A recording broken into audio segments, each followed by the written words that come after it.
Welcome to Kitty Fun Academy. Welcome to our story. Get ready to follow Little Red Riding Hood on an exciting adventure. Once upon a time, in a little village by the forest, lived a sweet girl named Little Red Riding Hood. She always wore a bright red cloak, and everyone loved her. One day, her mother asked her to visit her grandmother, who was feeling unwell.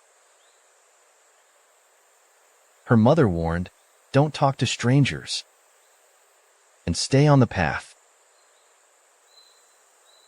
Excited for the journey, Little Red entered the forest. The forest was alive with the sounds of nature, but someone was quietly watching her. The cunning wolf decided to follow her quietly.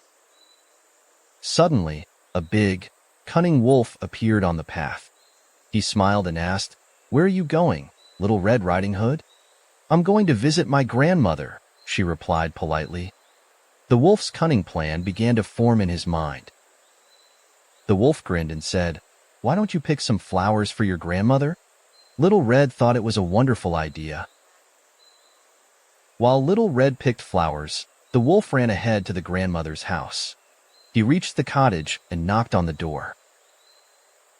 The wolf reached the grandmother's cottage and knocked on the door. Pretending to be Little Red, he said in a soft voice, "It's me, grandmother." Grandmother, thinking it was Little Red, said, "Come in, my dear." The wolf quickly locked grandmother in the closet and put on her nightgown. When Little Red Riding Hood arrived at the cottage, she noticed the door was slightly open. She stepped inside and called out, "Grandmother, are you home?" "I'm here, my dear," the wolf replied in a raspy voice, pretending to be grandmother. Little Red moved closer to the bed, still holding her basket. Little Red looked at her grandmother and said, "Grandmother, what big eyes you have." "All the better to see you with, my dear," the wolf replied.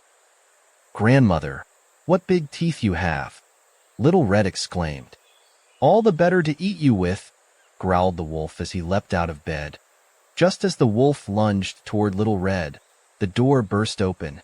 The brave woodcutter swung his axe, scaring the wolf away. The wolf ran out of the cottage, howling as he disappeared into the forest. Little Red and grandmother thanked the brave woodcutter for saving them.